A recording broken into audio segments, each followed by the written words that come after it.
Assalamualaikum teman-teman. Kenapa sih kita harus mencintai diri sendiri? Karena gini, ketika kita sudah bisa mencintai diri kita sendiri, kita akan merasa terisi penuh gitu ya. Utuh, merasa utuh, diri kita tuh merasa utuh gitu.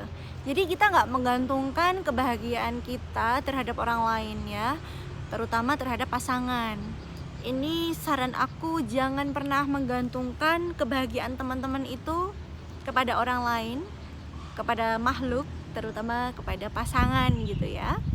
Gantungkan kebahagiaanmu pada Allah, karena yang menggenggam hati setiap makhluk itu adalah Allah. Yang menggenggam hati kita masing-masing ini adalah Allah gitu ya. Yang membolak-balikan hati kita juga Allah. Karena apa teman-teman?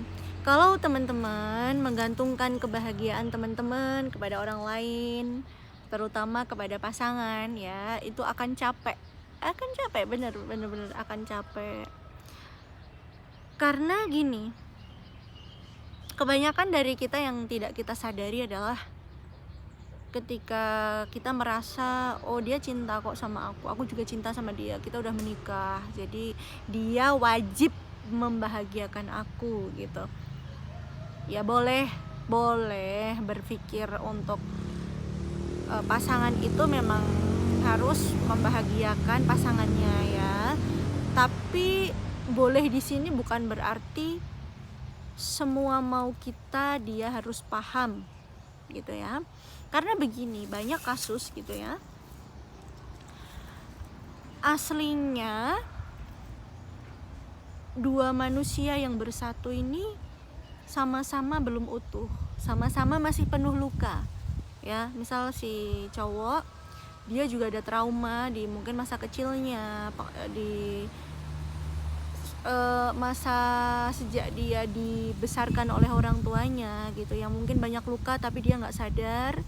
Dan di sini juga ada si wanitanya yang punya trauma juga mungkin di masa lalunya, entah relationshipnya, entah pengasuhannya gitu ya. Jadi dua orang yang sama-sama haus kasih sayang, orang-orang yang sama-sama luka tapi nggak sadar gitu ya.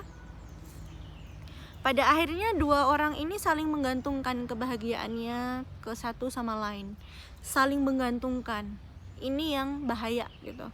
Harusnya yang benar adalah saling melengkapi dan menyempurnakan gitu. Kalau saling menggantungkan, ini nanti akan menuntut. Aku kan udah ini nih, memutuskan untuk hidup sama kamu, udah ninggalin keluarga aku, kamu nggak bisa bahagian aku, bla bla bla bla.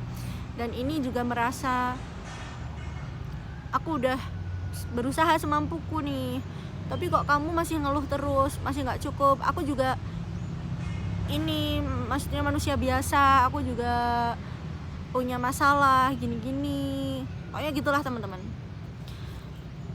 Yang paling penting sebelum menikah itu adalah selesai dulu sama diri sendiri dengan segala trauma ya. Ya bukannya harus sembuh total dulu, enggak. Ketika memutuskan udah ada jodohnya, emang udah ada jodohnya, udah ada jalannya untuk menghalalkan ya, nggak masalah. Tapi paling nggak punya kesadaran dulu nih untuk, oh ya ibarat orang tuh, aku punya aku punya tipes, ini aku punya kesadaran untuk berobat, untuk aku sembuh gitu ya. Ya dong. Dan kalau masalah trauma, emosi itu kan adanya di otak. Otak organ bukan. Yang aku kadang bingung itu orang-orang suka mikirnya gini, hah, ke psikolog, emang kamu gila? Orang yang ngomong kayak gitu berarti dia belum teredukasi dengan baik gitu ya. Kenapa? Otak itu kan organ, otak ini ciptaan Allah ya. Segala sistem emosi, limbik system itu kan juga ada di otak. Jadinya kalau kita bermasalah dengan emosi kita ya, berarti otak kita yang bermasalah gitu loh. Siapa ahlinya? Ya psikolog, ya psikiater gitu loh ya. Emangnya kalau sakit itu kita juga berobat kan? Karena itu juga organ kan gitu loh ya. Jadi kita harus open mind teman-teman ya. Kalau kita nggak tahu, tanya ya, biar kita juga kesannya itu nggak mengejudge orang lain gitu. Oh, mentang-mentang tahu dia ke psikolog dikatain gila, nggak boleh seperti itu ya. Nah, kembali lagi kenapa kita harus self love dulu ya, karena kita harus utuh gitu. Ibaratnya ketika teman-teman itu menikah dengan orang yang sama-sama belum sehat mental, dan penuh luka, penuh trauma, itu nanti akan ngaruh banget sama perjalanan pernikahan teman-teman gitu. Aku bisa ngomong gini karena aku punya pengalaman, aku belum berhasil gitu ya. Jadi aku share apa yang bisa aku share ke teman-teman supaya yang belum terlanjur ini bisa prepare lebih baik lagi gitu kan ya. Kita berjuang berdua aja itu nggak mudah gitu, apalagi berjuang sendiri gitu ya. Kalau kita sudah sama-sama menyadari bahwa kita ini harus bisa mencintai diri sendiri dan kita akan bisa melengkapi pasangan kita, itu lebih akan lebih enak ke depannya gitu teman-teman. Jadi pesan aku, jangan pernah menggantungkan kebahagiaanmu ya kepada makhluk, kepada pasangan. Apalagi merubah pasangan, jangan banget, jangan ya. Yang belum nikah terus punya pasangan yang kira-kira banyak sifat-sifat buruknya, jangan dimaklumin gitu aja ya. Tunjukin dia itu benar-benar mau effort untuk berubah demi dirinya sendiri, bukan demi kamu ya.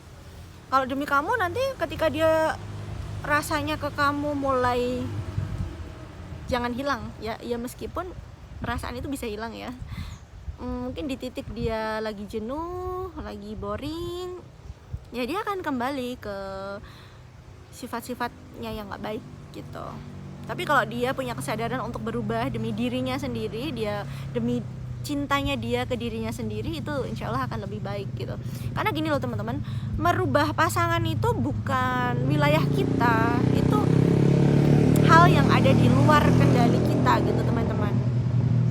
Ibaratnya pasangan teman-teman ini usianya berapa ya? Anak-anak zaman sekarang tuh nikah usia berapa ya? 25 misalnya.